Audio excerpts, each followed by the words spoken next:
Hello, everyone. My name is Laz Boros, and I'm the president of the Thyroid Foundation of Canada. I'd like to welcome you to our November 26th webinar. Today, we have a panel of 3 patients who will each describe their own journey with thyroid cancer. On our panel, we have Kim McNelly, Stephanie Michel, and Melissa Salvatore. Our guest endocrinologist is Dr. Sana Ghaznavi. She's an academic endocrinologist whose practice focuses on the management of thyroid nodules and thyroid cancers. She completed her medical school at the University of Alberta, an endocrinology fellowship at the University of Calgary, and a thyroid cancer fellowship at Memorial Sloan Kettering Cancer Center in New York City. She now works as a clinical assistant professor within a division of endocrinology and metabolism at the University of Calgary, with a cross appointment in the Department of Oncology. After each patient's story, Dr. Ghaznavi will address highlights of the condition. Once all the panelists have completed their stories, the audience can direct the question to either Dr. Ghaznavi or one of the panelists.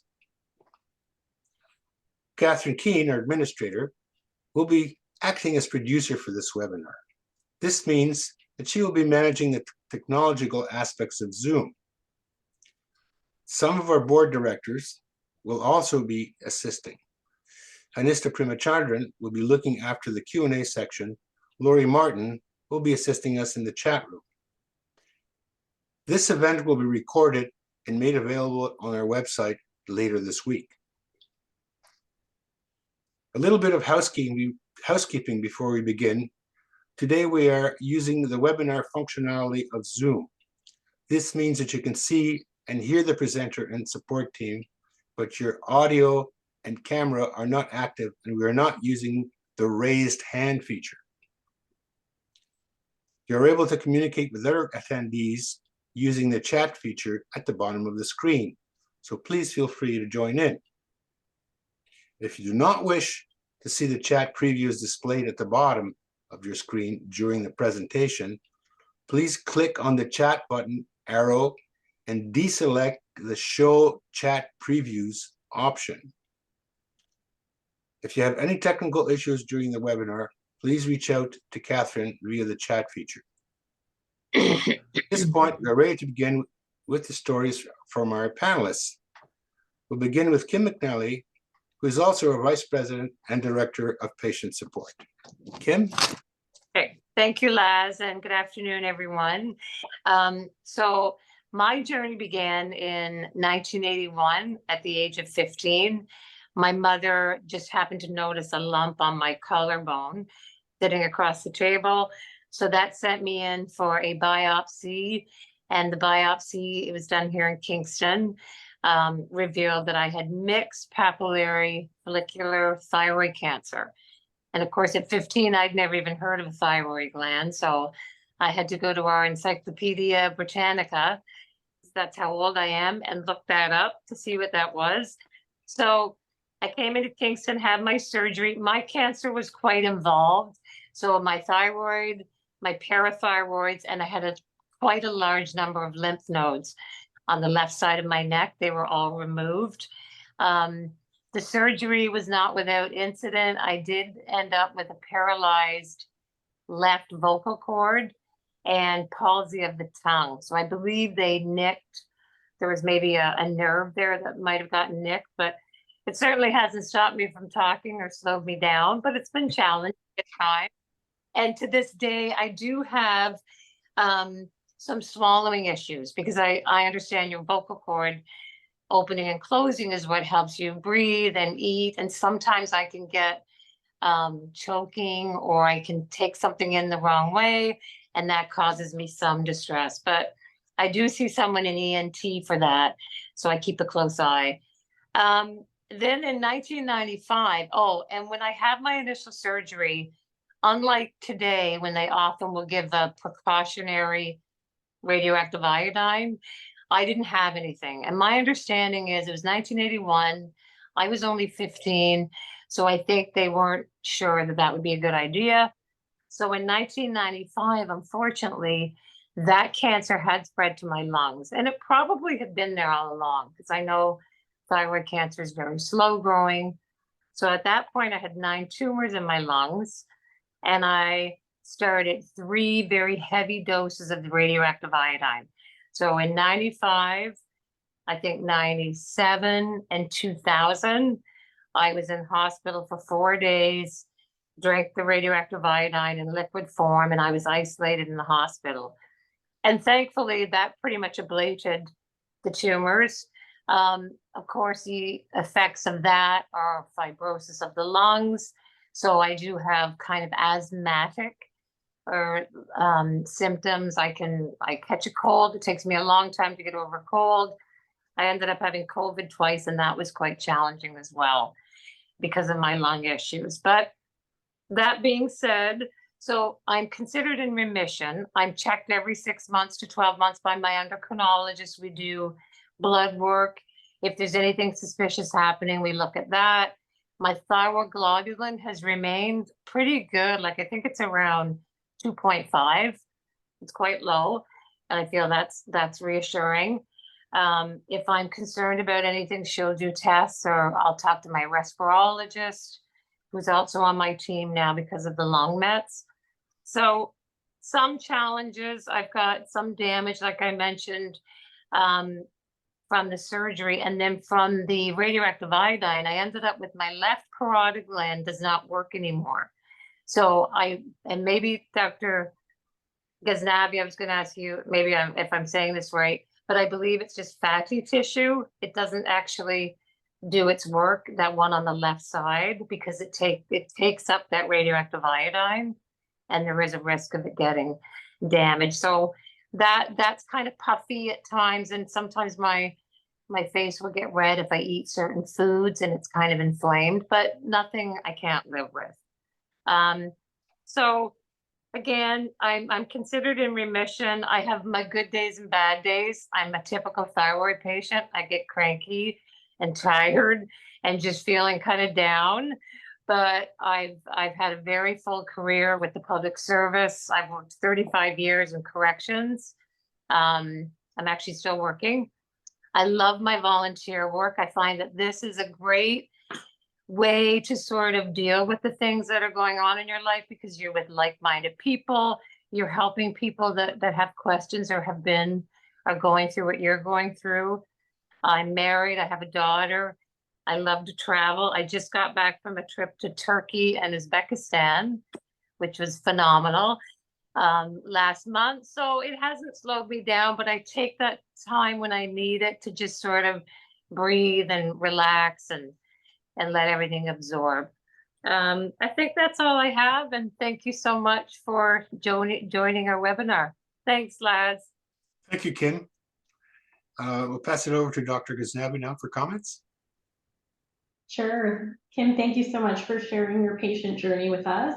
I'm going to pick a couple of things from every case rather than comment on the whole thing, but there's 2 things that I wanted to comment on, drawing it out of the details that you talked about. So the first thing is actually presentation of pediatric thyroid cancers, because at that time you had been, I think you said 15 years old.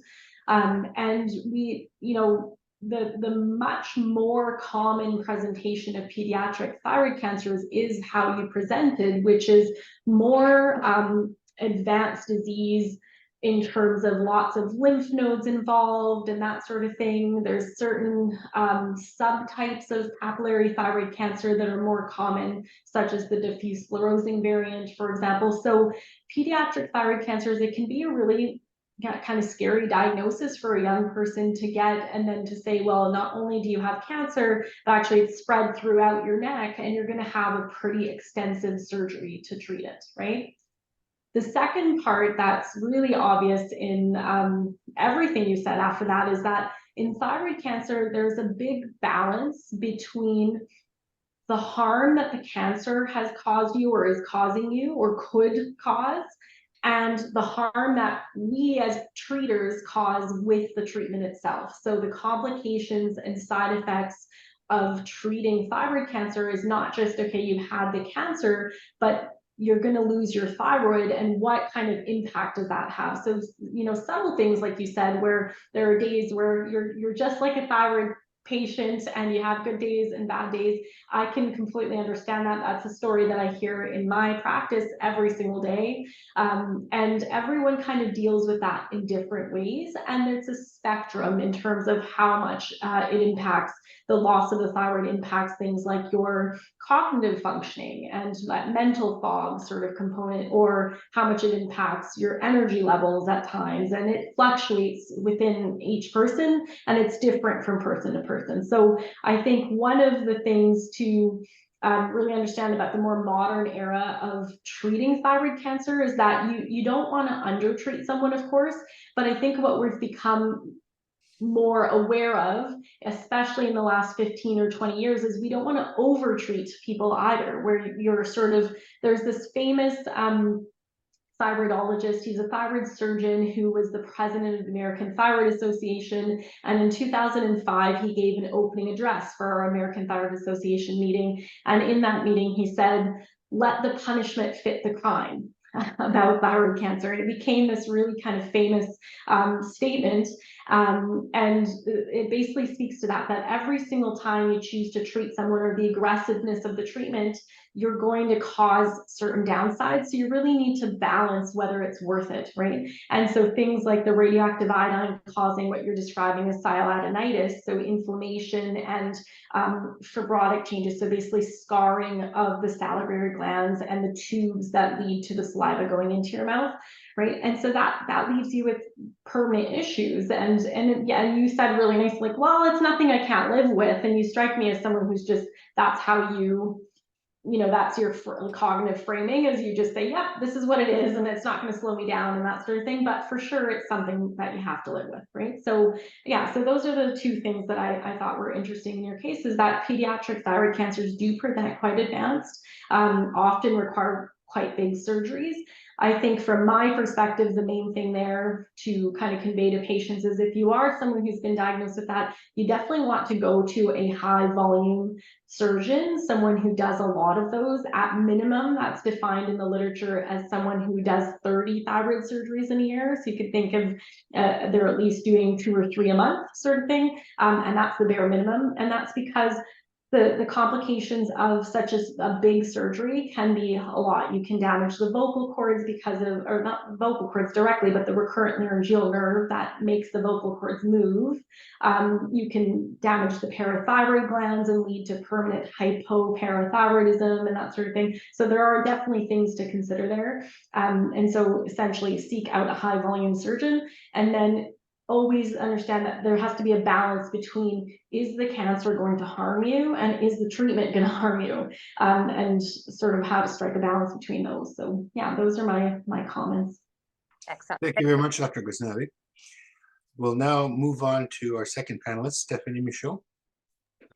Thank you so much, Laz, and thank you, Kim and Dr. Ghaznavi, for your excellent comments.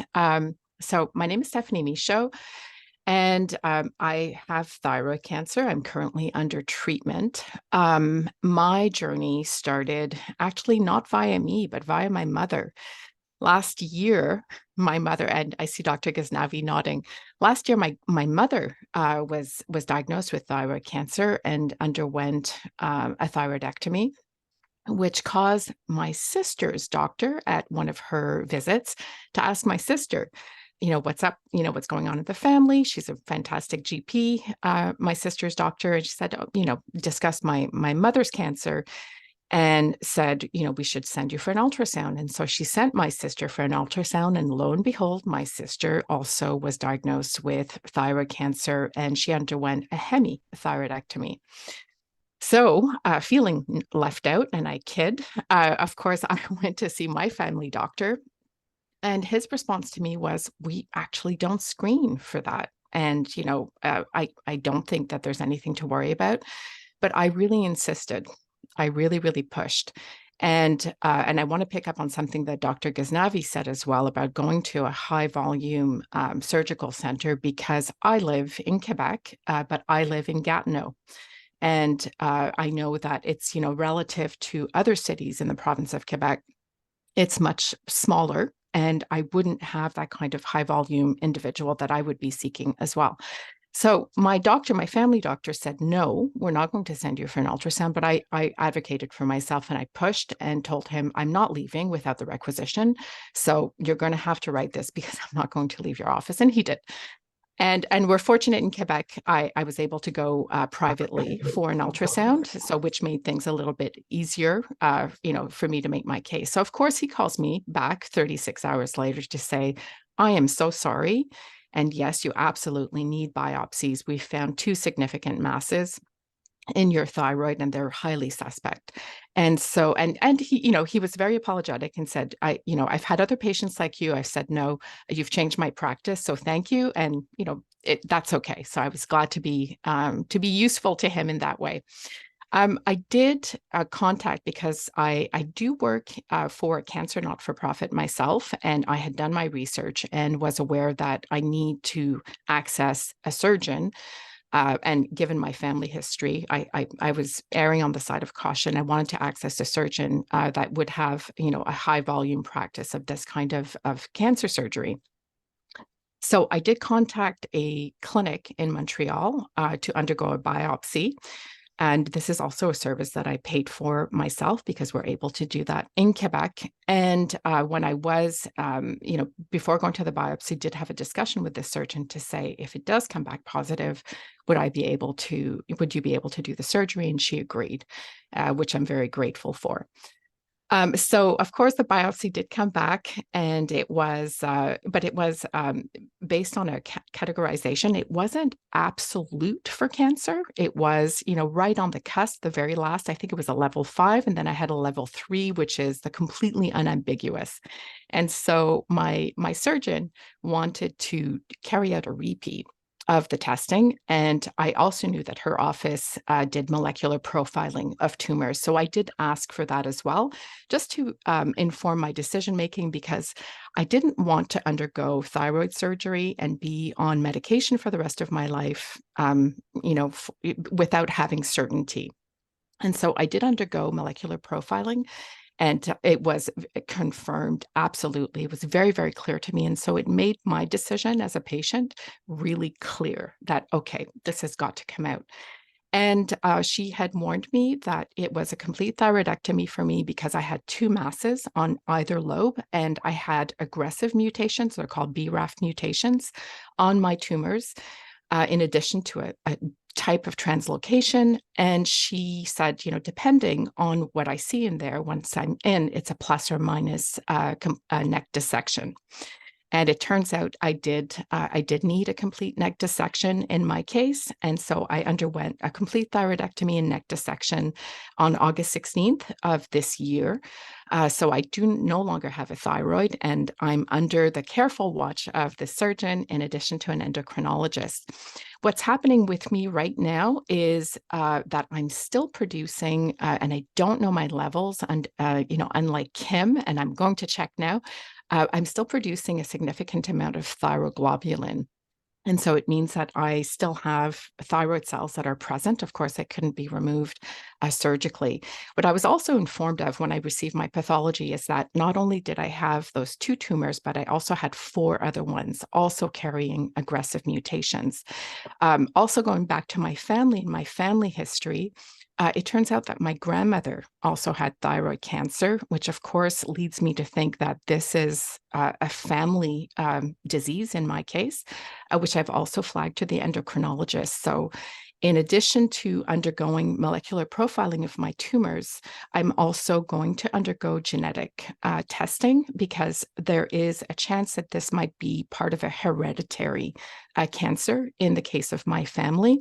And of course, I have a daughter, a female, of course, and it seems that it's carried through the females in my family. So, and the advice from my endocrinologist has been that she will need to be tested, both her levels, in addition to undergo an ultrasound as soon as possible, which we're in the process of getting.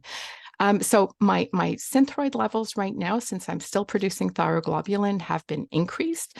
My appointments are in December with my surgeon, with my endocrinologist.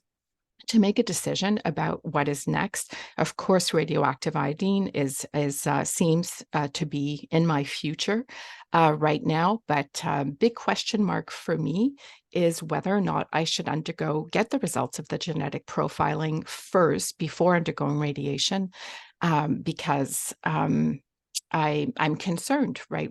What kind of impact could the radioactive iodine have if I have a propensity for other cancers, if I am part of this hereditary cancer? So that's my story now. I'm still in progress. Like Kim, I have trouble swallowing too, Kim. I do have, sometimes I feel I've told folks, I scan the room to say, okay, I'm going to have to ask somebody for a Heimlich maneuver, but no, I'm okay. Everything goes down. It's just a reset for me of how my swallowing is working. But I do have issues, and it changes day to day and during the day as well. So I don't know what that is about. And I find too, you're probably hearing it, my voice is a little bit raspy. So that's it. That's my story. Thank you for listening. Thank you very much, Stephanie. We'll now move to Dr. Ghaznavi for her comments. Okay, Stephanie, thank you so much. That was a great story. And also just, I wish you could be in like a medical school seminar. There were so many things that you were saying that I was like, oh, that's a great learning point. Oh, that's a great thing. Okay, so I have picked 3 things to talk about from your patient journey.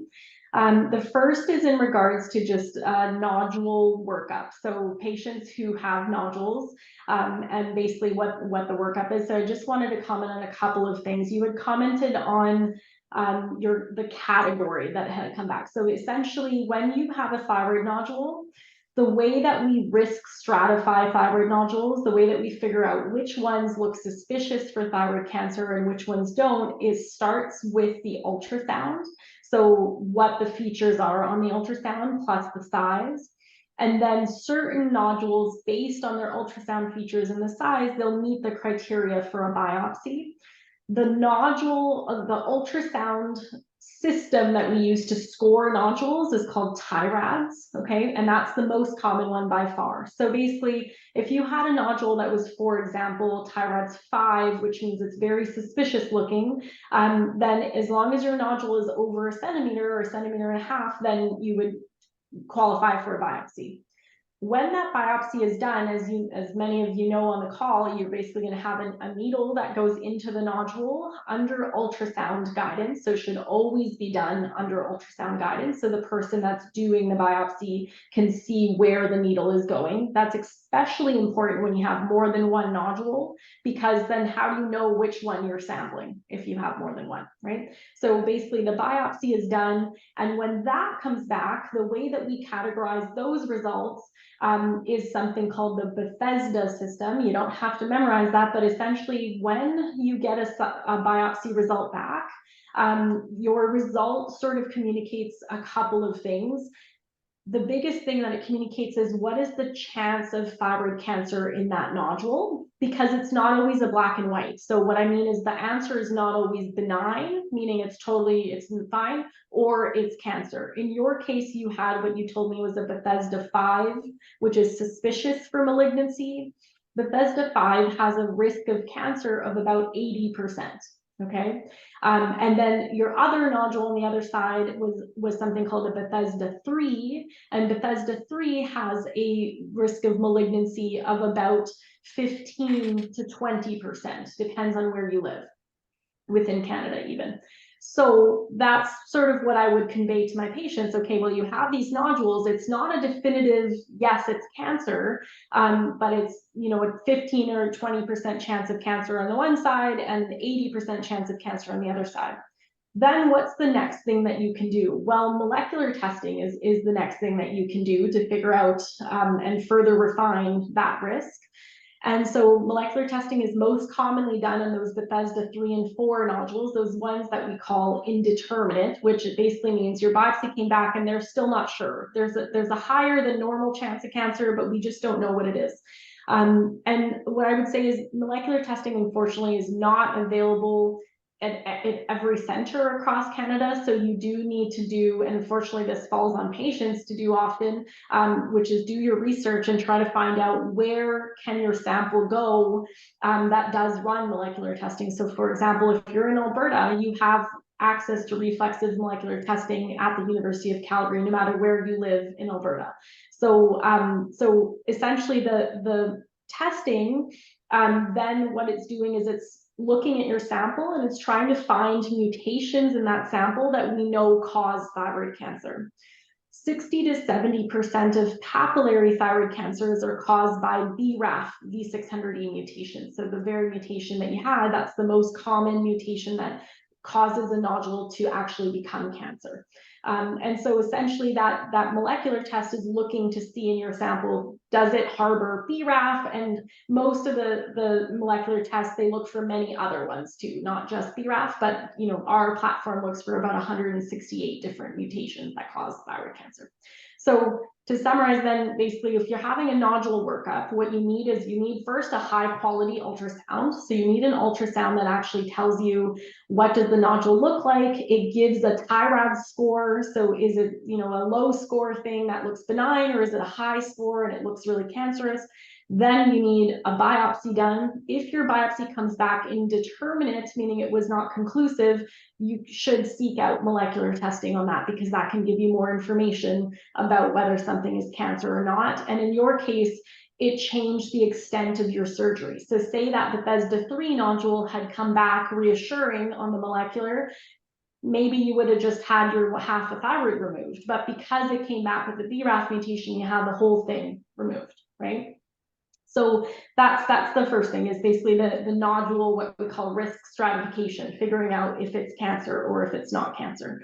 A quick comment on your pathology, you said, and then when it came out, the thyroid came out, there were 4 other tumors.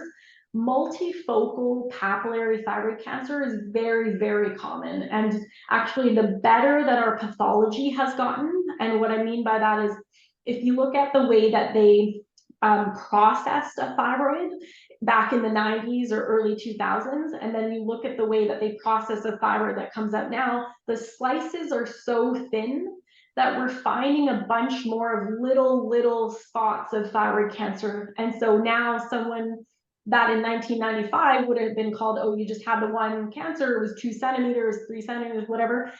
At this point, they'll say, yeah, your big one was 2 or 3 centimeters, but there was like 5 other ones that were like 1 millimeter in size, 2 millimeters in size.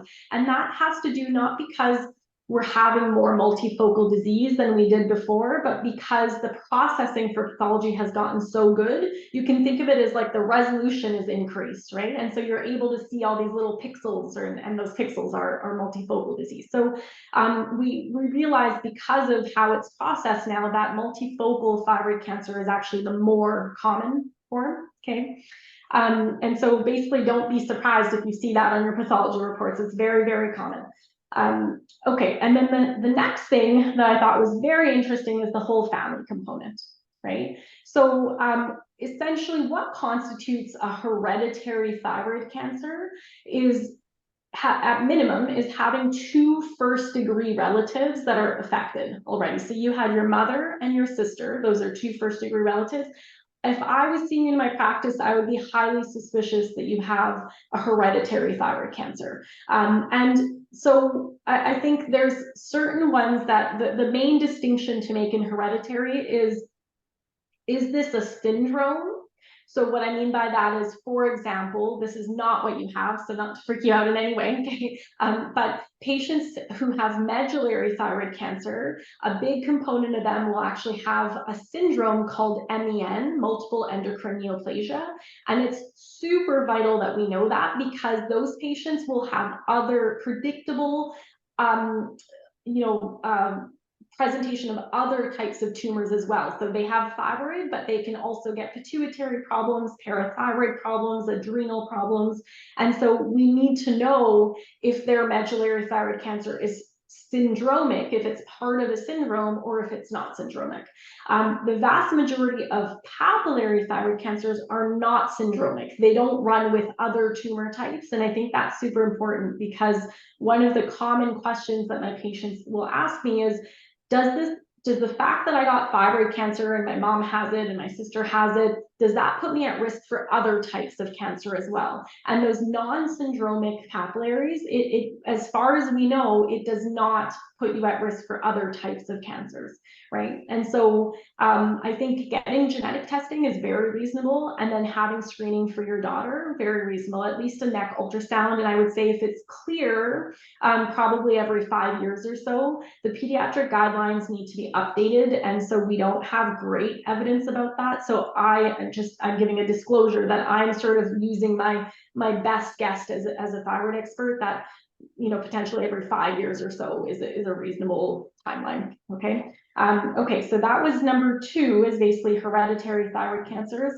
And then the final thing, which you touched on at the very end, because you're actually sort of in this live, right? You just had your surgery and you're going to talk about radioactive iodine, which is how do we decide who should get the radioactive iodine?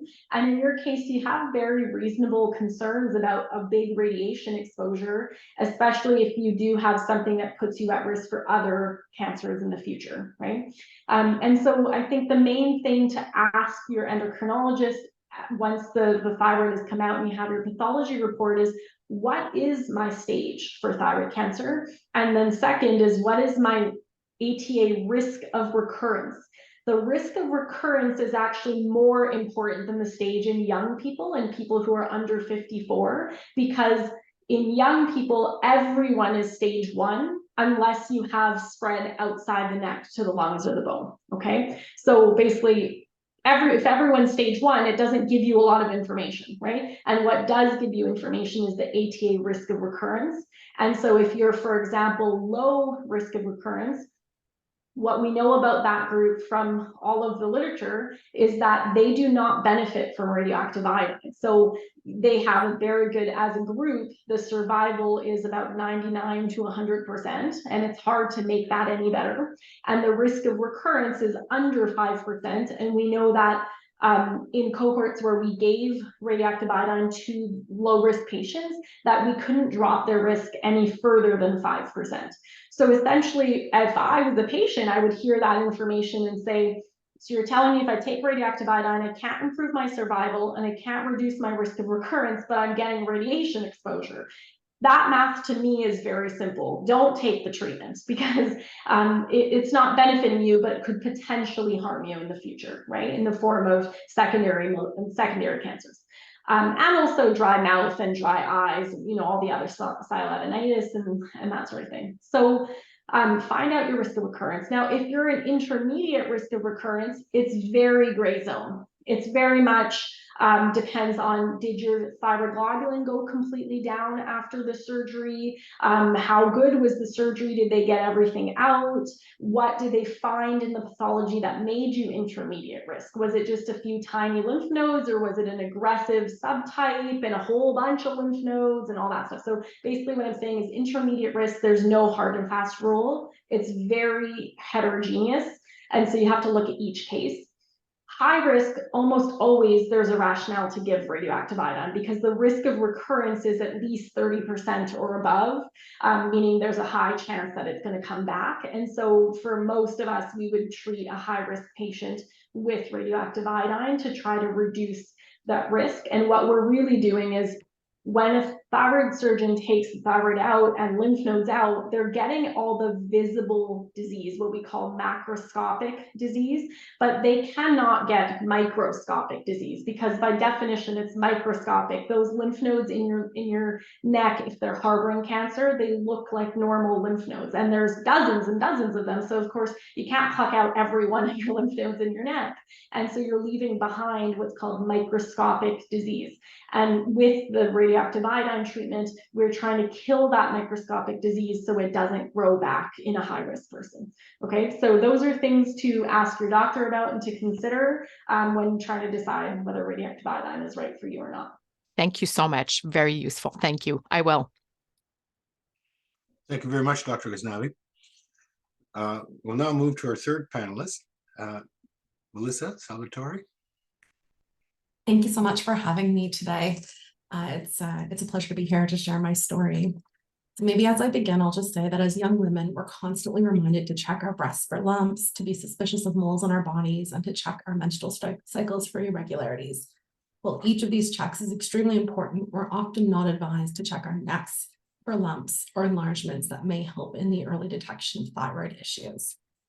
I personally was completely unaware of this neck check. However, fortunately for me, my family doctor is incredibly thorough, and I guess encountered a patient where in checking necks, he discovered a mass. And so he made that a matter of his practice. And so for me, fortunately, during my physical in March 2013, he noticed a significant enlargement of my neck. Obviously, not fortunately that he found it, but fortunately that we were able to identify it and treat it. So within a few weeks of this finding, I did all the things, ultrasound, CT scan, and had my first visit with an ENT.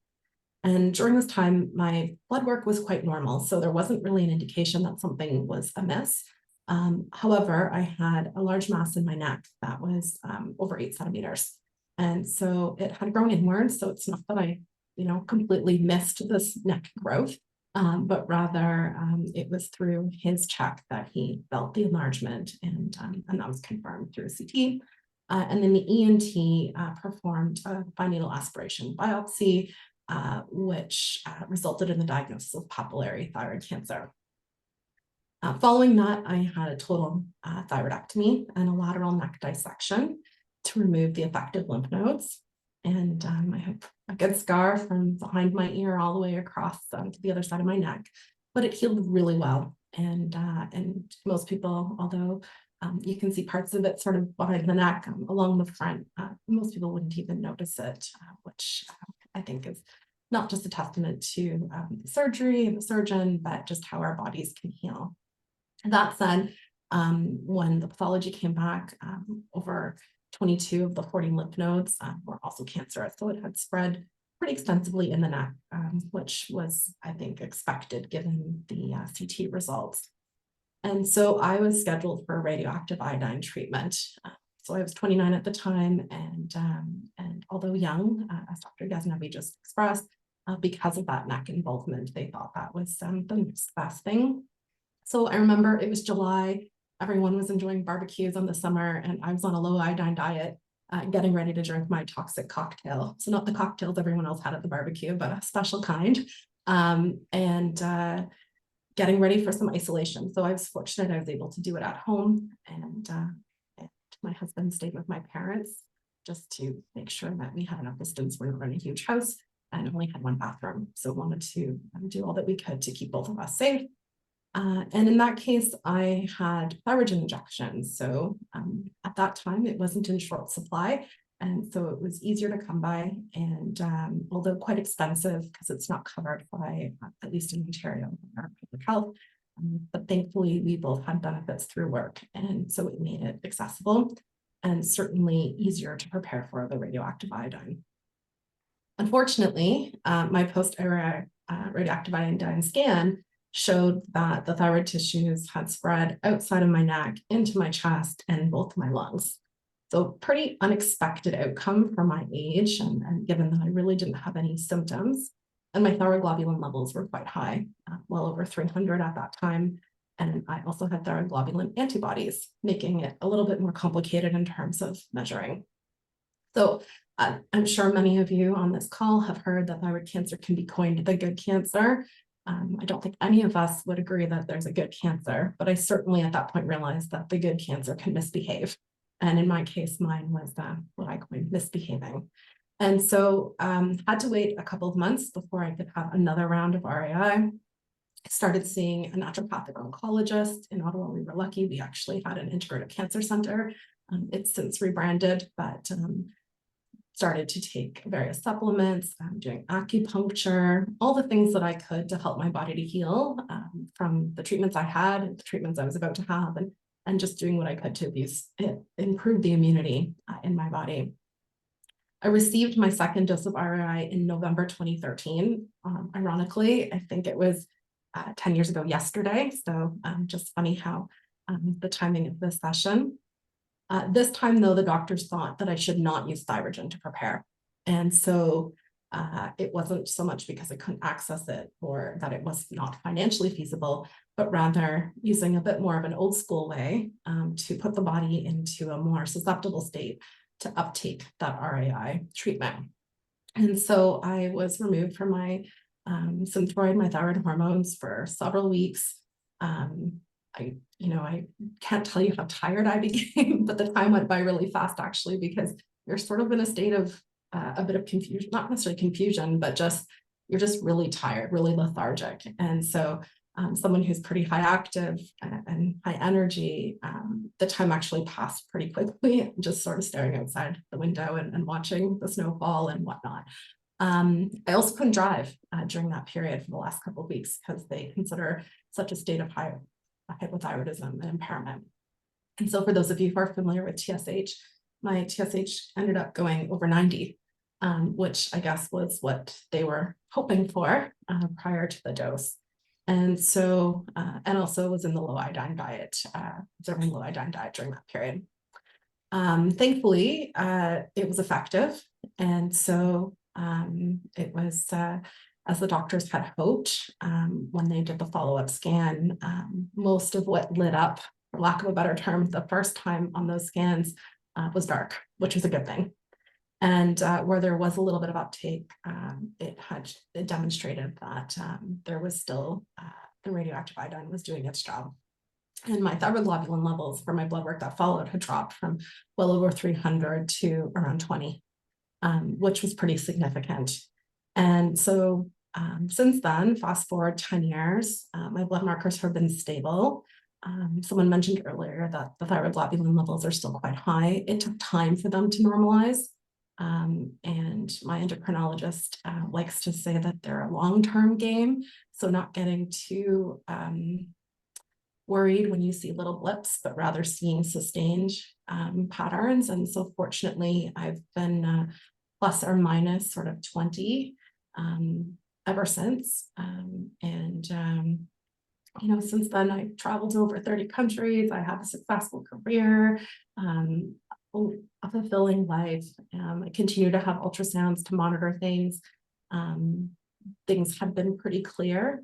There's a little guy that we don't quite know why he's there and what he's doing. My biopsies have come back as non-diagnostic because they're only able to get fluid, which I suppose is probably a good thing, but with my history and some of the characteristics. So it's maybe Dr. Ghaznavi, you can help us unpack this, but it's missing its fatty hilum. So that is, I think, what is triggering them to keep watching. But we've been doing that now for over 18 months and it's staying stable, and my blood work is also stable. So I'm seeing that as a good pattern, or at least one to be cautiously optimistic about. Otherwise, everything feels good. I see a naturopath regularly, an RMT, I still do acupuncture, all the things that just help me to feel like I can be my best self. I don't know if I can blame my thyroid, but losing weight has been a challenge since over this decade. And it doesn't matter what I do, it feels like it's just really hard. And so I feel though that that's one thing to be considerate of. However, just trying to feel your best and look at all the other factors that give us indications of health or not. And then maybe just adding that, although it's a really hard period, and I know Stephanie, you're right in it right now, and I can appreciate how stressful that is, and I remember how stressful it was.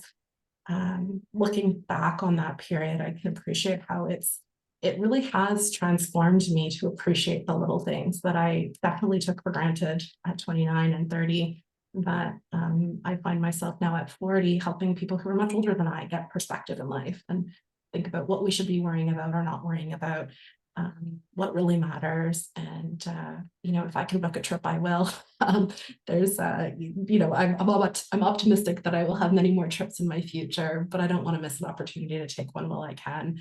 And it's really nice to be here, and I'm full of gratitude to be able to share my story and hopefully help others. What I found challenging at the time was that lots of women in their 30s have thyroid cancer, but not a lot of them had the extensive case that I had. And it was really hard to find stories that inspired me at that time. We've since decided to not have children, but in that period of time, we weren't sure, and the implications of radioactive iodine and fertility and all those things. There just wasn't a lot available, and so it's great to be able to hopefully bring some peace of mind to others, and or just share that 10 years forward, life is still very full, and that's very much still a part of you, but in maybe not such a bad way. So thank you for letting me share my story. Thank you very much, Melissa. I'd like to turn it over to Dr. Ghaznavi now for comments. Thank you, Melissa. Honestly, I don't know if I can follow that up. That was beautiful. It was really nice. Yeah, honestly, this is my favorite part of my entire job. Like, I feel very grateful to be in a career that I find really fulfilling, but by far the most fulfilling part of my job is like conversations like what you just said. I'll have those on a weekly, bi-weekly basis with patients who are diagnosed, or they're 10 years out through their journey, or at their end of their journey, or whatever it is. And it is really, really nice. I think it gives perspective to all of those little things. You started by saying, I start to find beauty in those small things. And I think this is a huge part of healing, right? It's not just the radioactive iodine and all that stuff, but it's actually understanding that this thing has happened and it's not going to define you, but it is going to focus you and give you perspective and all of that. And I find it incredibly inspiring. I've been known to cry more than once in my clinic with patients, and also I haven't been through this adversity, but having been through adversity, I think that's what makes you human and makes you relatable to other people. And as a doctor, I feel grateful for those things because it helps me actually connect with others. So one is thanks for being just open and honest about that. And honestly, it is a really nice part of this whole patient journey thing, I think, for both sides, is to be able to connect and understand one another just as humans. Like, yes, I'm the thyroid specialist and you're the patient or whatever, but at the end of the day, we're just humans trying to figure this out.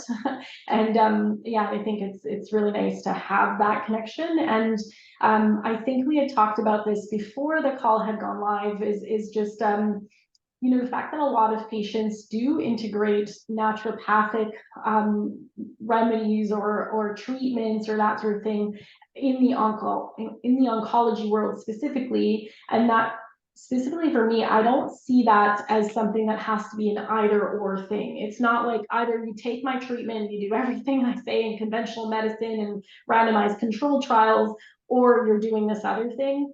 I think what we should be working towards is everyone that's a part of the care team has to actually be working together towards the healing of the individual, right? So I would love to see more integration of that even into our cancer center, because I think that's what patients are doing, and that's what they want, is a combination of conventional medicine and naturopathic medicine. And two is, I think there's things to be learned from both sides. Absolutely. So it definitely should be something that we can work towards as a model of care where it's more integrated. Yeah, okay, so a couple of medical things that I'll comment on is, one is you talked a lot about your journey with the low iodine diet and thyrogen stimulation, and then the second time around how they didn't think that you should prepare with thyrogen, but you should instead prepare with withdrawing your thyroid hormone. And that is because in Canada, by Health Canada as well as the FDA, thyrogen is not approved for the indication of treatment of metastatic thyroid cancer. So when you're going to give radioactive iodine in the metastatic setting, it's not technically approved. It's considered off-label. Now, I will say that probably 95% of centers and clinicians will still go ahead and treat people with thyrogen now. And that's because even though the trial was never done, there's a lot of real world data that came out, meaning that we treated a bunch of people using thyrogen, it still worked and prepped them appropriately, and we were able to get radioactive iodine to treat the tumors that they have that are metastatic, and then eventually those were published and reported. And so we have a lot of real world data, not a lot of trial data, but most of us now, because of how unpleasant it is, you described, you know, the energy and the challenges of the fact that you're not allowed to drive, for example, all of that. It's just very unpleasant to be withdrawn from your thyroid hormone and purposefully made to have a TSH over 90. I can't imagine, like, that's, you know, that doesn't sound awesome. So most of us now do treat with Thyrogen, but it is with good rationale. Like, it's more of a purist way to go old school and to do thyroid hormone withdrawal. And a couple of times I've gone that way after talking to patients, and they're saying this is the way that I want to go. So that's sort of why they recommended that. The other thing to talk about is just both the natural history of both pulmonary metastases, which basically means your thyroid cancer is spread into the lungs, as well as lymph node metastases. So at the very end, you said sort of what's happening right now is you've got a funny lymph node on the ultrasound. It has this characteristic where it's lost the ribbon of fat that runs through normal lymph nodes. And so, and that makes it suspicious, so they're monitoring it. And so a couple of thoughts there. One is the natural history. So what happens to these things over time if you just watch them? The best literature from this actually comes from Memorial Sloan Kettering, and Dr. Mona Sabra has published quite a lot on this topic. And basically, what we see is in lymph nodes, at least about 80% of lymph nodes that actually are thyroid cancer, they don't grow and they don't change. And so again, it comes back to what I had actually said with Kim's story, which is you have to balance the risks of doing nothing and monitoring and what the disease will do versus the risks of doing something and what the treatment itself would do. So for example, the risk of doing a second neck dissection, and going in there again, and the general anesthetic risk and the risk that you could have surgical complications and that sort of thing, versus the risk of, well, what would happen if I simply monitor this? And for lymph nodes that are papillary thyroid cancer, we know that 80% of those patients, it's actually just going to sit there and it won't do a whole lot. So our first principle, whenever we discuss any cases at tumor board or anything, is it progressive? Progressive means it's growing and changing or spreading. Something is changing over time. And if it's not progressive, then most of the time our recommendation is do nothing. Well, not do nothing. It's called active surveillance, which basically means you're monitoring actively and you're ready to intervene, but you won't intervene unless you tip the scale in favor of doing something, right? And so that's the natural history of lymph nodes. Natural history of pulmonary metastases in young people specifically is also quite reassuring in that most patients, they will have some initial growth, and then lymph node or pulmonary nodules tend to get stuck around the 1 centimeter or 10 millimeter mark, and they tend not to grow much past that. And so again, the question about further treatments is always about whether it's progressing. So is it changing on the CT scans over time? Is the thyroglobulin rising, and that sort of thing? One final thing I'll say about the thyroglobulin, because this is a very objective marker that you can use, is that there's always some variability in the thyroglobulin. Thyroglobulin is sensitive to your TSH, which means that if your TSH has gone up, so say your doctor just reduced your dose of Synthroid and your TSH goes up, well, you can expect that on the next time you have your blood work, your thyroglobulin will also go up a little bit, because as the TSH goes up, the thyroglobulin goes up. As the TSH goes down, the thyroglobulin goes down. So there is a significant amount of variability that you can get from day to day in the thyroglobulin. And why I mention that is because, at least in Alberta, we have something called Connect Care, which is our EMR system, and patients often have access to their tumor marker results and even their CAT scan and PET scan and ultrasound results before I do even, or before I've seen it and discussed it with them. And so they're looking at this number and thinking, oh my goodness, it was 6 before and now it's 8.5 or whatever, and they're so worried. And I just want to caution that there's a normal kind of variance that can happen. And what I'm looking for is consistent rise. So a pattern where every time I measure it, it's a little bit higher and it's a little bit higher and it's a little bit higher, rather than, yeah, this person sort of bounces around in this range. In that case, I don't give patients their tumor marker number. I give them the range that they exist in. I usually tell patients your thyroid globulin usually is in the 2 to 3 range, and then they know that if they see any number within that, that it's not a marker necessarily of a recurrence, right? So I thought that was an interesting thing to talk about. I'm just going to check to see if there's anything else. No, those are the main things. Perfect. Thank you very much, Dr. Ghaznavi. So that ends the panel part of the presentation.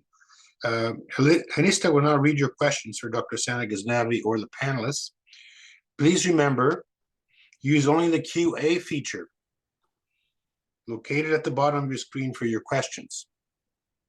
We will not respond to questions from the chat feature or from emails. Anista?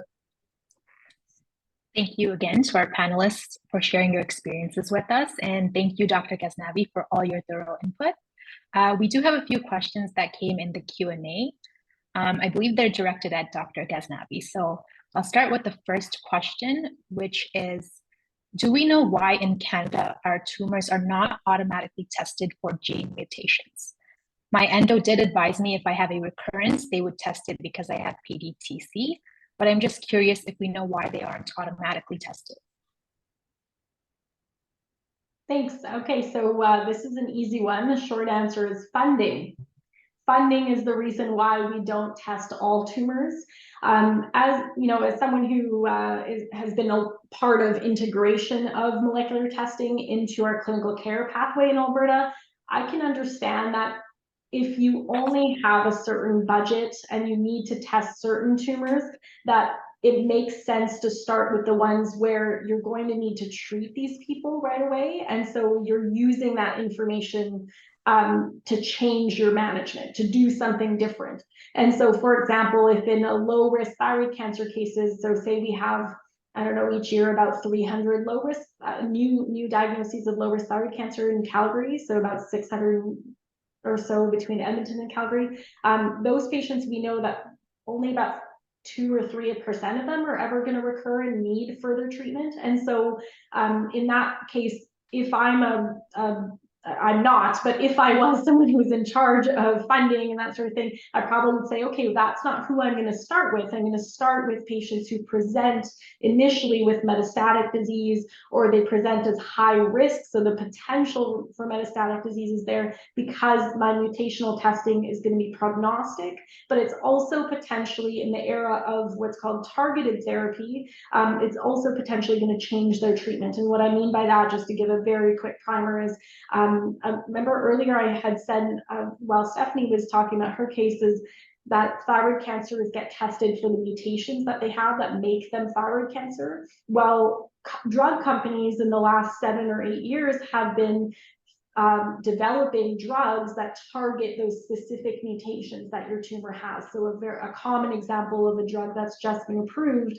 is for RET mutated thyroid cancers. So if your thyroid cancer is a thyroid cancer because the RET gene got mutated, well, there's a drug that's a RET inhibitor that can actually target that. And those targeted therapies are actually quite a lot. One is they're effective, and two is they're tolerated very well. They don't have as bad of side effects as our kind of traditional ways of treating metastatic thyroid cancer. So essentially, we can't test everyone right now because of funding, but if in the meantime, I think it makes sense to prioritize those patients in whom, if they have disease that's progressing and you're going to need to treat them, then I want to know, do you have a mutation that we currently have a drug and it can target that mutation? So do you have a targetable mutation? And then I would start there. Thank you. Our second question is, what is the range value for the thyroid stimulating hormone, progressive or not? Depends on the assay. It's different city by city, and even within cities, different platforms are used. So you have to look at your specific test. In general, TSH values will be, the reference range will be somewhere between 0.2 and 6.5.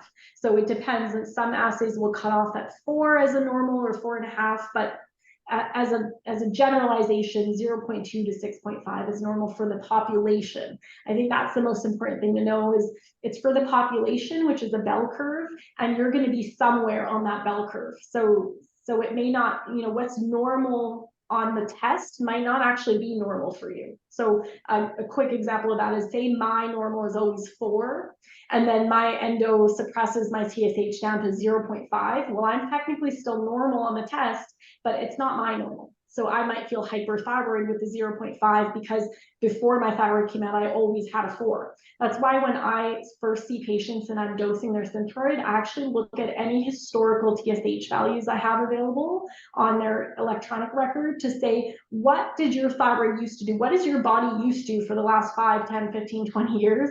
And that tells me what you're going to perceive as hyperthyroid or hypothyroid. That's great. Thank you. The next question asks, I have follicular thyroid cancer. The biopsy was benign, but when the surgery was done, the surgeon thought it was not malignant, but it turned out the cancer was malignant. So I had another hemithyroidectomy. Is this common? Yes, for for follicular thyroid cancer, it is quite common to have a non-cancer diagnosis on the biopsy. So it's not always the out and out benign biopsy. Often it's that indeterminate that Stephanie had talked about, the Bethesda 3. But basically there is a limitation, an inherent limitation of fine needle aspiration biopsy, is that it's looking at individual cells, but it's not looking at the architecture, which means it doesn't have the ability to see how all those cells are sitting in relationship to one another, right?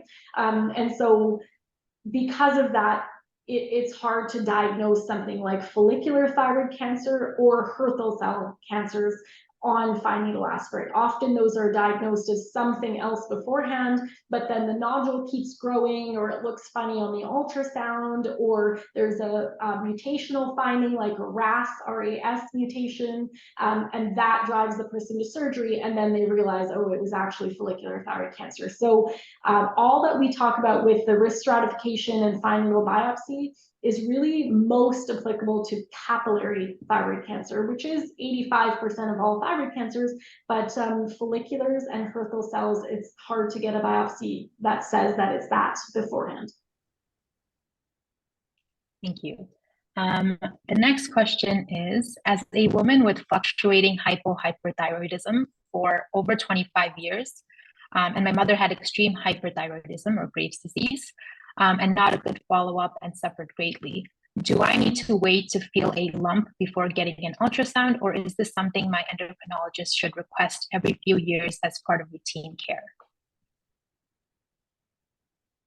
Yeah, so this patient is describing basically a problem with the functioning of their thyroid, so that their TSH is either high or low, meaning that they're either making too little or too much thyroid hormone, because what I would presume is autoimmune thyroid disease, right? The patient's mother has a diagnosis of Graves' disease, which is an autoimmune condition. This patient likely has autoimmune thyroid disease, such as Hashimoto's. And so patients with Hashimoto's, there isn't actually a sort of a recommendation for getting a neck ultrasound. The main recommendation would be because you either, like Stephanie, for example, had a family history of thyroid cancer, or like our other panelists, Kim and Melissa, felt a nodule. Their GPs felt a nodule. I think Kim's mom felt the nodule. Mothers diagnosed 2/3 of our panelists today. So just, want to shout out to moms. So anyways, but yeah, so if you feel a nodule, that's actually the indication for a neck ultrasound, but having a high or a low TSH in and of itself is not an indication to get an ultrasound, because structurally, most of those people have a normal thyroid gland. There's nothing going on in the thyroid structurally. It's the functioning of the gland is over or underactive. Thank you. Another question asks, what is the normal age range to be tested for thyroid when members of the family, such as cousins, have cancer? Yeah, so there's actually no recommendation for screening at all if it's a second degree relative, like a cousin, for example. So it's actually just in the case of first degree relatives.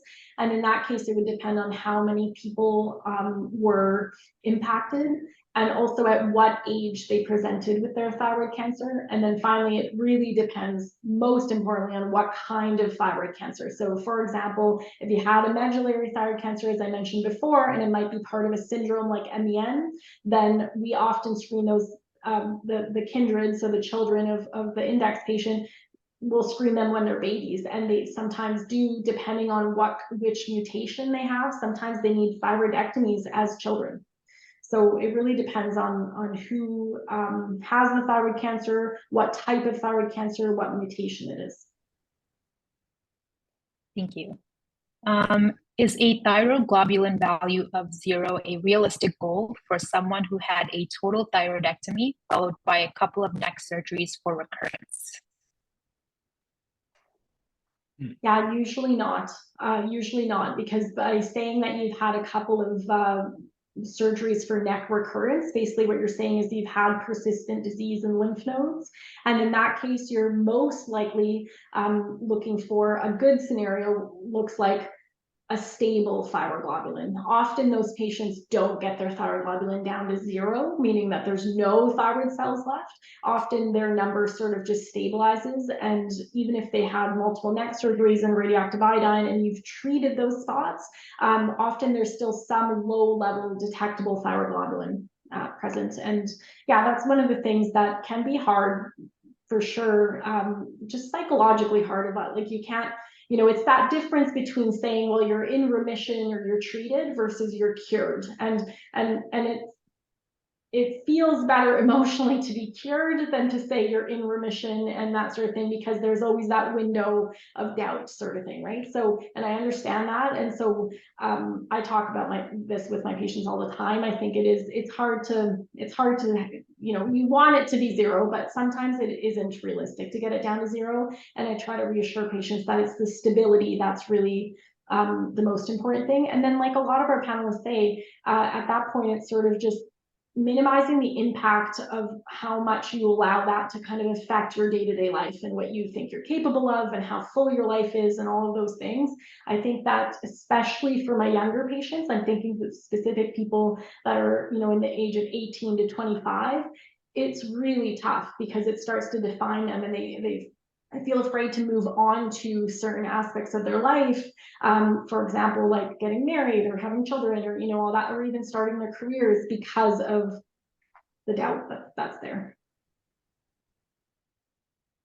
Thank you. So I think we have 2 questions left. The next one states, I have category 5 nodule, 9 millimeters, suspicious of PTC. What would active surveillance look like, and what techniques can be used?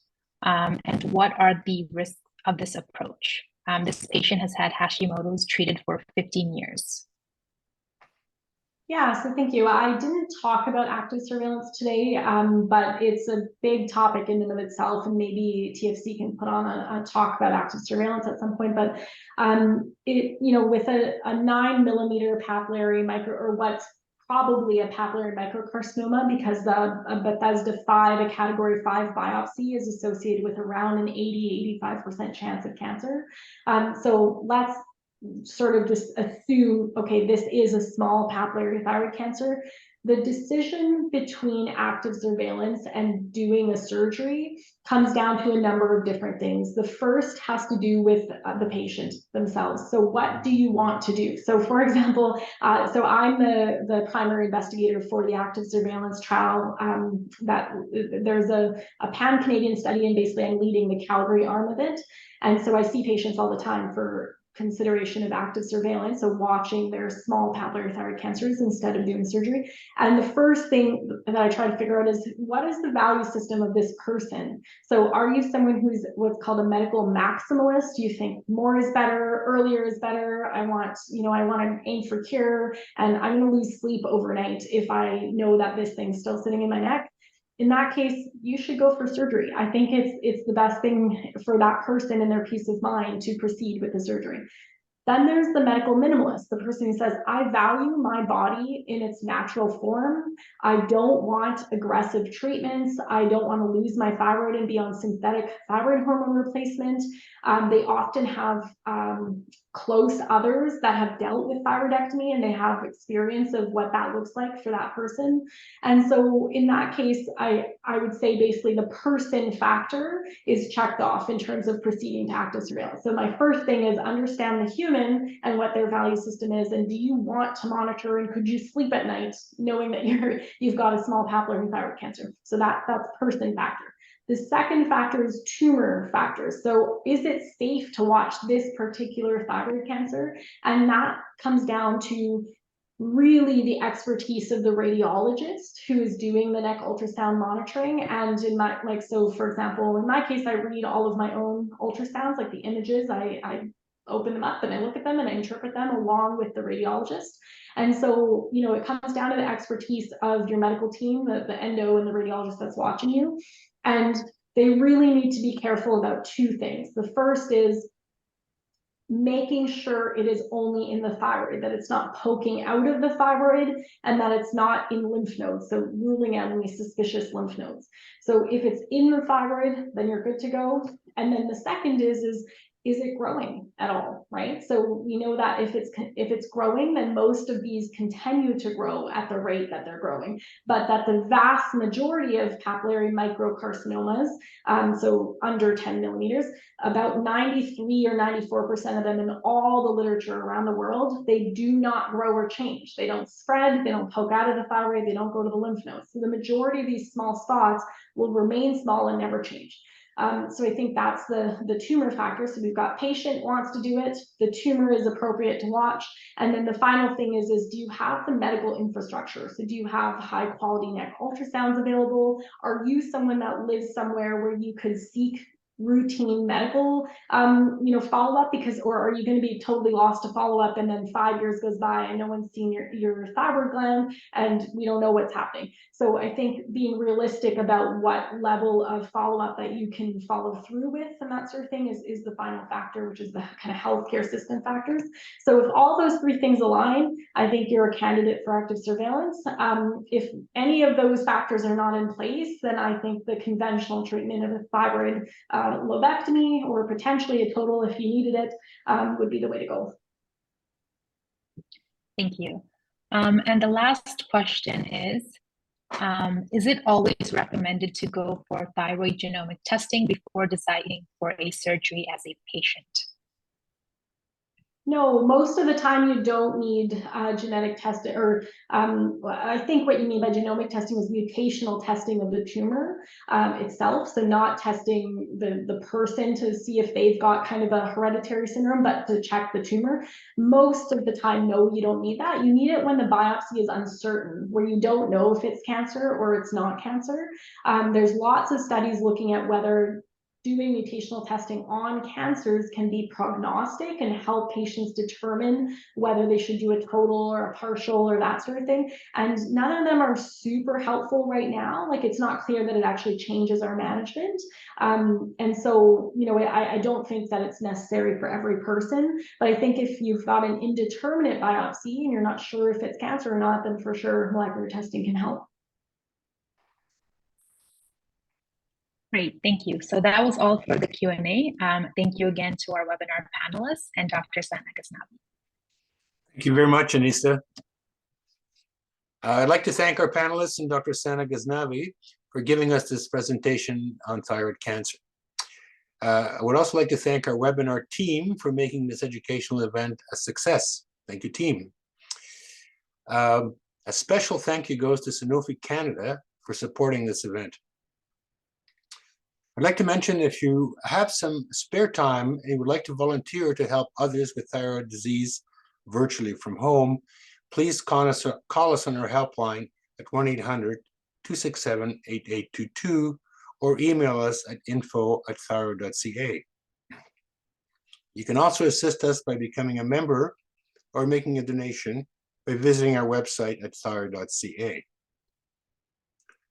As you exit the session, please take a moment to complete our short survey. You'll also have an opportunity to enter your comments. This will help us improve future webinars. Our next webinar will be the medical version of the ultrasound-guided thermal ablation of thyroid nodules with Dr. Jesse Pasternak on February 25th, 2024. Registration is open to all. All of us at the Thyroid Foundation of Canada wish you a safe and happy holiday season. Thank you very much, everyone.